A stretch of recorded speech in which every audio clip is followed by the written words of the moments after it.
बजा के शंखा बोला और बोले चाही का सुना चूड़ी हरियर काले ओइ हे रे सवारा का पहिरे के नाचब छमा छम चूड़ी हरियर काले ओइ हे रे सवारा का पहिरे के नाचब छमा छम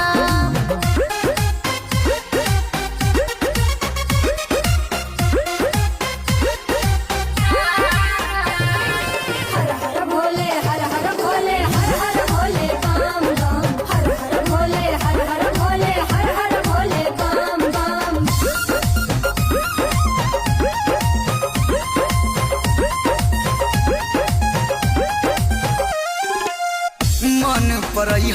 के बेरी बेरी फोन हो हम तो भीड़ भाड़ में रहब तू लोन हो बुझलू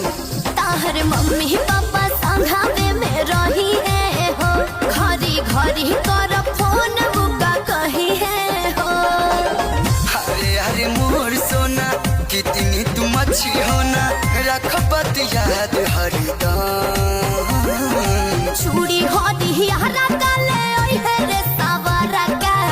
पहिरे के नाचब छमा छम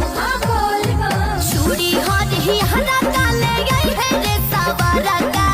पहिरे के नाचब छमा छम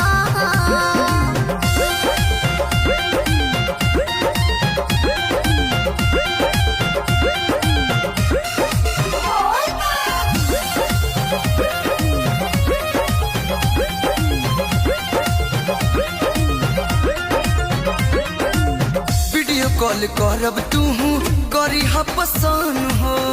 यही बहाने होई बाबा दर्शन हो हाँ जुग जुग जियत रहा सही ये कलू अखिलेश तहरे जैसन प्यारे सभा का के बोले बाबा दे जा जल्दी भेंट होई ना तो हमारा लेट होई दुए दिन दूर रहब हाँ सुना चूड़ी हरिहरा काले ओइ हे रे सवारा का पहिरी के नाचब छमा छम चूड़ी हरिहरा काले ओइ हे रे सवारा का पहिरी के नाचब छमा छम याद पार के ले लिहा काहे के तू भूलक करो हवा।